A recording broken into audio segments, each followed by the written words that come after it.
Doctor Mohammad Yunus অন্তর্বর্তীকালীন এই সরকার চলে গেলে সবাই তখন আফসোস করবে এবং সবাই তখন বুঝবে যে কি হারালো সবাই। এখন একটি বিষয় কি, ডক্টর মোহাম্মদ ইউনূসকে নিয়ে কিন্তু আমরা সমালোচনা কম করছি না, তার ভুলগুলো ধরিয়ে দিতে আমরা খুব ওস্তাদিগিরি করছি, কিন্তু সেই ইউনূসকে নিয়ে এখন কেন সোশ্যাল মিডিয়া জুড়ে অনেকেই বলছে সে চলে গেলেই আমরা টের পাবো আসলে আমরা কতটা ভালো ছিলাম। এর পিছনে রিজন একটা স্ট্যাটাস, যে স্ট্যাটাসটা অনেকের একটা রিয়েলাইজেশনকে জাগ্রত করেছে। এই স্ট্যাটাসটা এবং সেখানে কি লেখা আছে সেই বিষয়টাই সারসংক্ষেপে বলছি। ওখানে বলা হয়েছে বনশ্রীর ওই যে ডাকাতির কথা, সেই ডাকাতির বিষয়ে তদন্ত করে যে সামনে আসলো, ওখানে দুজন ছিল ডাকাত, যার মধ্যে একজন আওয়ামী লীগের পোস্টেড নেতা এবং আরেকজন বিএনপির পোস্টেড নেতা, তাও আবার স্থানীয় শ্রমিক দলের দপ্তর সম্পাদক। এই বিষয়টাকে ঘিরে অনেক রকম কথাবার্তা হচ্ছে এবং এই পোস্টের সারমর্ম হলো, যদি ডক্টর মোহাম্মদ ইউনূস অন্তর্বর্তীকালীন সরকার হিসেবে না থাকতো তাহলে কি মনে হয় যে যারা এখানে অভিযুক্ত তারা গ্রেপ্তার হতে পারতো? কখনোই পারতো না। কারণ রাজনৈতিক দল সামহাও কোনো না কোনো ভাবে পুলিশদেরকে বা প্রশাসনকে ম্যানেজ করে তার নেতাকে বের করিয়ে নিয়ে আসতো।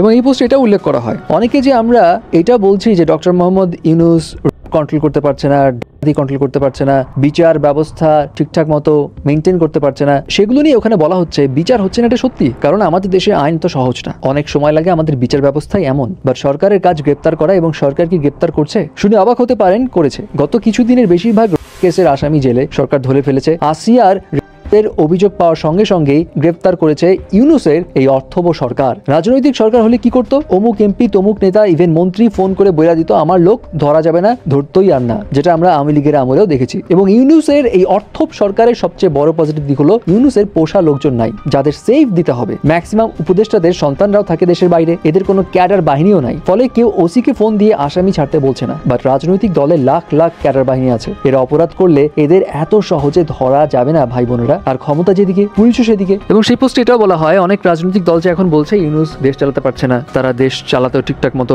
অনেক কিছু করে ফেলতো, ইলেকশনটা আগিয়ে দেওয়া উচিত, নানা রকম বিষয়। বাট সেই দলগুলো যদি নিজের দলের লোকজনদেরই কন্ট্রোল করতে না পারে, তাদের দলের লোকজনই যদি ডাকাতি চাঁদাবাজির সঙ্গে সম্পৃক্ত হয়, তাহলে তারা দেশকে কন্ট্রোল করবে কিভাবে? এবং সেই পোস্টে আরো কিছু লেখা রয়েছে, যার মধ্যে কথাগুলো ছিল এমন, এখন আমরা যখন ইচ্ছা, যা ইচ্ছা, যে ইস্যু নিয়েই ইউনূস সরকারকে ভালো মন্দ বলতে পারি, তার সমালোচনা করতে পারি, তাকে গালি পর্যন্ত দিতে পারি। বাট যখন কোনো রাজনৈতিক দল আসবে, তখন হয়তো এমন কোনো কটাক্ষ করলেও আপনাকে, আমাকে, আপনার কিংবা আমার ঘুম হারাম হয়ে যেতে পারে। তখন হয়তো আমরা সরকারের সমালোচনা করেও নিরাপদে ঘুমানোর কথা চিন্তাও করতে পারবো না। সো এই পয়েন্টসগুলো হাইলাইট করেই সেই পোস্টে উল্লেখ করা হয়েছে, ডক্টর ইউনূস যখন চলে যাবে তখন আসলে সবাই বুঝবে যে সবাই কি হারাচ্ছে এবং তখন সবাই আফসোস করবে। যাই হোক, এখন এই পোস্টটাকে ঘিরে অনেকেই সহমত পোষণ করছে। কেউ বলছে এটা সত্যি, ডক্টর ইউনূসের কাছে যদি ক্ষমতা হস্তান্তর করা না হতো তাহলে এতদিনে হয়তো গৃহযুদ্ধ বেঁধে যেত। তিনি দেশটাকে স্টেবল পজিশনে রেখেছেন, বাট আনফরচুনেটলি তার ভালো দিকগুলো হাইলাইট না করে নেগেটিভ দিকগুলো নিয়ে সবাই উঠে পড়ে লেগেছে। আবার কেউ এটাও বলছে ডক্টর ইউনূস দেরিতে ইলেকশন দেওয়া একটা বিষয় পরিষ্কার হচ্ছে, অনেকের